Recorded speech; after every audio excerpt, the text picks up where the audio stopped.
안녕하세요.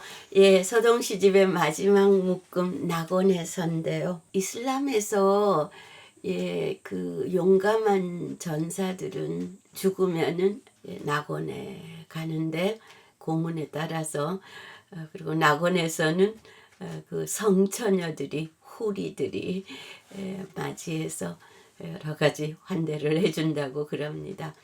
아무튼 그런 배경을 뒤로 하고 그 다음에는 입장 심사입니다. 입장 심사를 보는 사람이 후리입니다. 성처녀 후리입니다. 낙원에 가득하다는 그 후리와 시인의 대화입니다. 후리: 오늘은 내가 낙원의 문을 지켜요. 어떻게 하나 하던 참인데 당신 참 수상하네요. 당신은 우리 이슬람 교도에게 제대로 친척이기도 한가요? 당신이 벌인 전투들, 세운 공훈이 당신을 낙원으로 보냈나요? 자신을 저 영웅들의 하나로 꼽나요? 상처를 보여주세요. 그게 내게 길 만한 것을 알려주겠지요. 그러면 내가 당신을 이끌어 가겠어요. 그랬더니 시인이 하는 말: 그렇게 꼬치꼬치 따지지 마시오. 들여보내만 주시오. 나 인간이었으니까. 그건 전사라는 뜻이오. 당신의 힘있는 눈길을 날카롭게 하시오. 여기 이 가슴을 꿰뚫어 보시오. 보아요, 삶의 상처, 간계를. 보아요, 사랑의 상처, 욕망을. 그래도 나 신심 깊게 노래했다오. 내 연인이 변함없었다는 것. 세상은 어찌도 울든 사랑스럽고 감사하다는 것. 가장 훌륭한 사람들과 함께 활동했지요. 마침내 이루었지요. 내 이름이 사랑의 불꽃에 에워싸여 가장 아름다운 마음으로 빛나는 것. 아니요. 당신은 미미한 사람을 선택한 게 아니요. 손을 주오. 날이면 날마다 당신 고운 손가락을 꼽아가며 영원 또 영원을 헤아려 보고 싶소. 심사를 받는 시인의 말이 정말 두드러집니다. 전사를 증명할 상처를 보여달라고 물었더니 시인이 하는 말이: 그렇게 꼬치꼬치 따지지 마시오. 들여보내만 주시오. 좀 능글하죠? 그런데 나 인간이었으니까 그건 전사라는 뜻이요. 기가 막힌 구절입니다. 네, 이 구절은 육필 필사본을 보면은 전사를 처음에는 싸우는 사람, 슈트라이터 이렇게 썼어요. 그 다음에는 전투하는 사람, 캠퍼로 바꾸었어요. 그런데 그 캠퍼로 바꾸면서 그 단어를 얼마나 힘주어 썼는지 그 두드러진 굵은 잉크 자국이 다 드러납니다. 삶이라는 건 전쟁이다, 산다는 건 전투다, 뭐 이렇게 길게 얘기하지 않고 들여보내만 주시오. 나 인간이었으니까 그건 전사라는 뜻이요. 이렇게 삶을 요약했고요. 조금 더 부연을 해서 당신의 힘있는 눈길을 날카롭게 하시오. 여기 이 가슴을 꿰뚫어 보시오. 삶의 상처, 간계를. 보아요, 사랑의 상처, 욕망을. 간계, 뭔가에 수를 쓰고 뭐 이런 것들은 삶의 상처라는 것이죠. 그리고 욕망이라는 것도 사랑의 상처라고요. 어떤 정말 순리적인 소망하는 바와 같은, 이상과 같은 사랑이 아무런 무리 없이 이루어졌다면 그것이 무엇을 향한 것이든 간에, 사람을 향한 것이든 물건을 향한 것이든 그렇다면 그것이 수년하게 머물 텐데, 그것이 뭔가 어딘가 바라는 만큼 안 되고 다 이루어지지 않았기 때문에 그것이 욕망이라는 것이죠. 그래서 삶을 아주 정확하게 정말 망치로 치듯이 정리한 부분입니다. 이렇게 그 입장을 허가하느냐 마느냐에 문답이 오가고요. 그 다음에 비슷한 울림이라는 또 기나긴 대화가 나옵니다. 후리와 시인과의 대화입니다. 예, 줄라이카서에서도 많은 대화가 마치 드라마처럼 많은 다채로운 대화가 나왔는데, 그리고 주막시동에서도 또 대화가 시동과 시인 사이의 대화가 있었는데, 마지막 낙원에서에서는 이번에는 후리와 시인 사이에 많은 대화가 나옵니다. 대화가 긴데요. 조금씩만 발주해서 읽으면, 후리, 저 바깥 처음 당신에게 말했던 곳에서 나는 자주 낙원문 보초를 섰어요. 계율에 따라. 거기서 들렸어요. 기이한 나직한 살랑임 소리, 음절의 뒤섞임. 그런 게 들여오려고 했어요. 하지만 사람은 보이지 않고 그 소린 나직이, 너무도 나직이 잦아들며 울렸어요. 한데 그 울림은 꼭 당신 노랫소리 같았어요. 그 기억이 나네요. 이렇게 우리가 이야기를 시작합니다.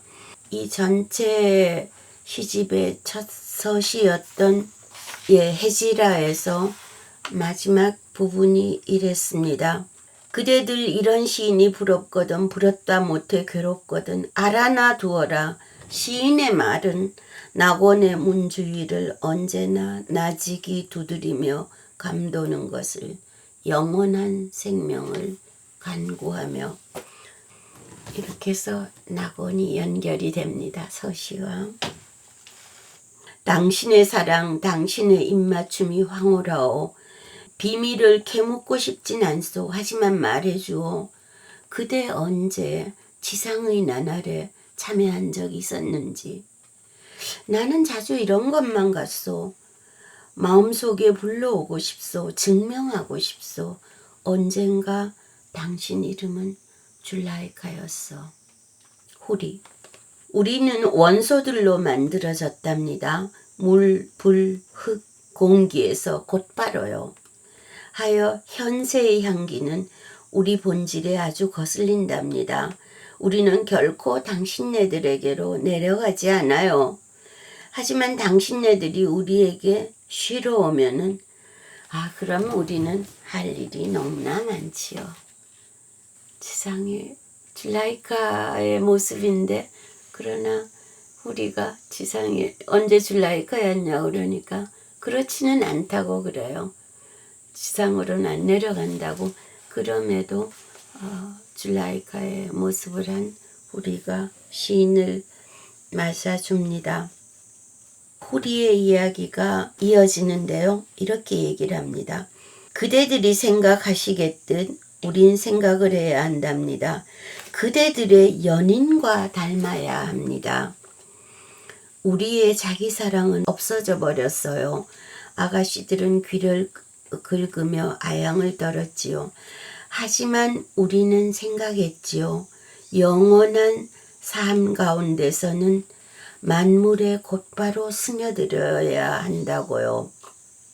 그래서 누구든 보았던 걸 본답니다. 있었던 일이 일어나고요. 제가 당신에게는 낙원처럼 여겨진다니 그대 눈길에 입맞춤에 명예를 주시네요. 설령 나 줄라이카가 아니라 해도 그녀 참 너무나도 사랑스러웠지요. 그렇게 그녀 나와 같답니다. 머리카락 한 올까지도. 시인. 당신은 하늘의 맑음으로 눈부시게 하오. 이것이 착각이든 진실이든 요컨대 나는 누구보다 당신을 경탄하오. 의무를 소홀히 하지 않으려고 한 독일인의 마음에 들려고 후리 하나가 크니텔 운으로 말을 하고 있다니.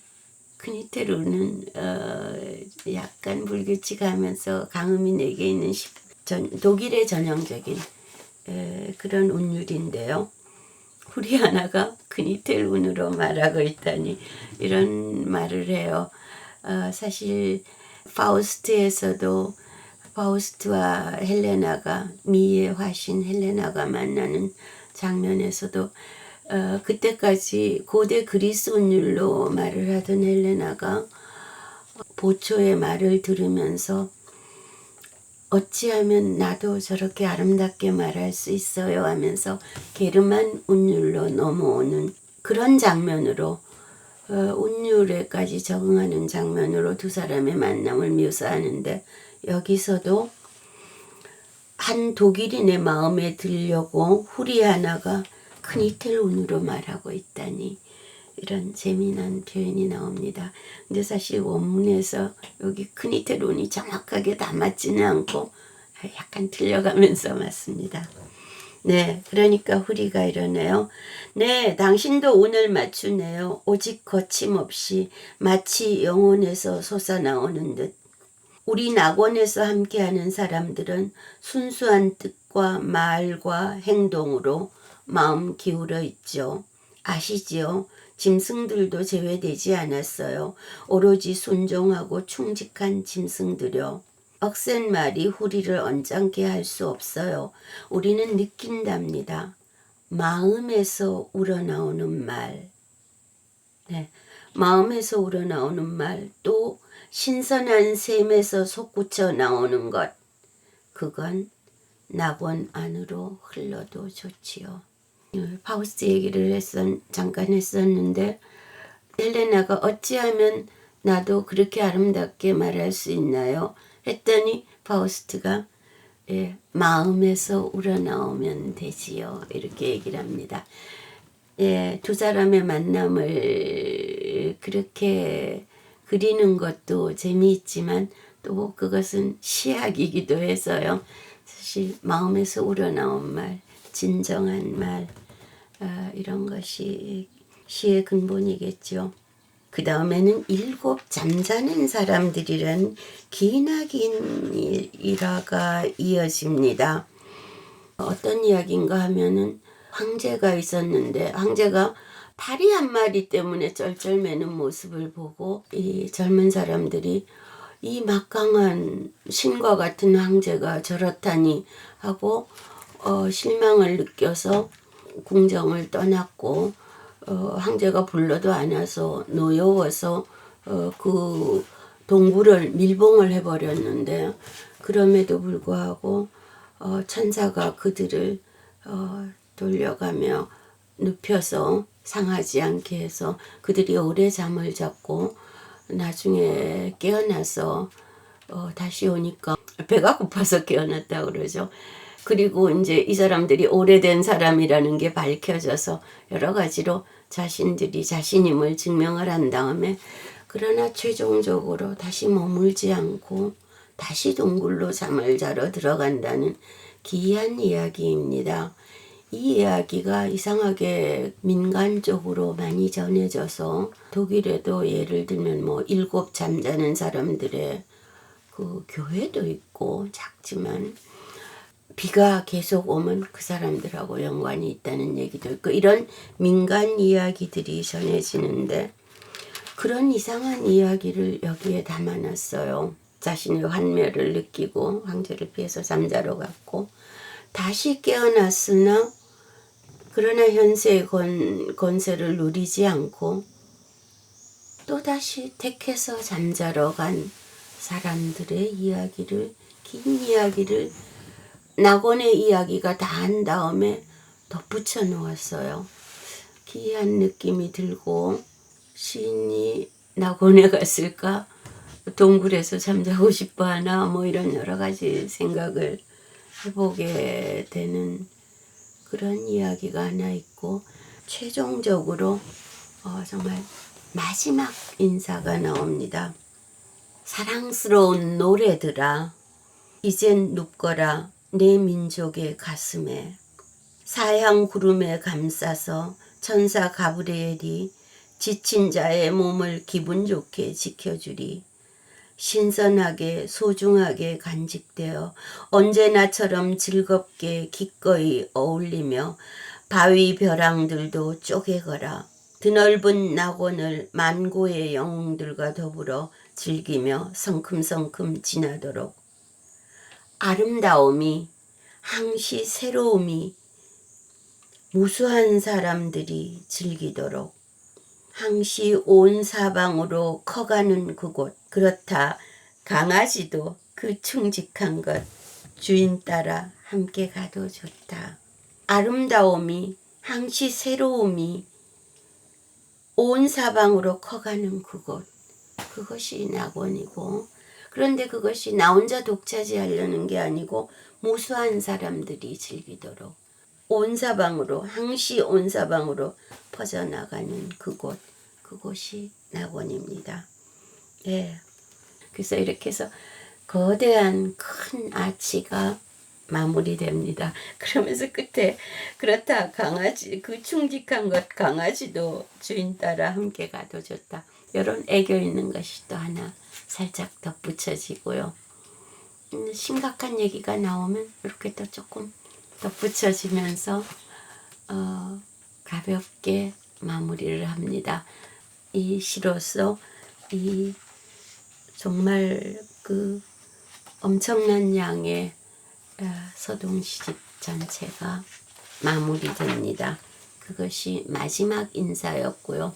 그래서 마무리가 됐는데 괴테가 이거는 좀 시집에 넣을 만하지 않다 해서 빼놓은 것들이 있습니다. 그런 시들도 너무 아까워서 편집자들이 좀 뒤에 유고에서라는 항목을 만들어서 넣어놓곤 해요.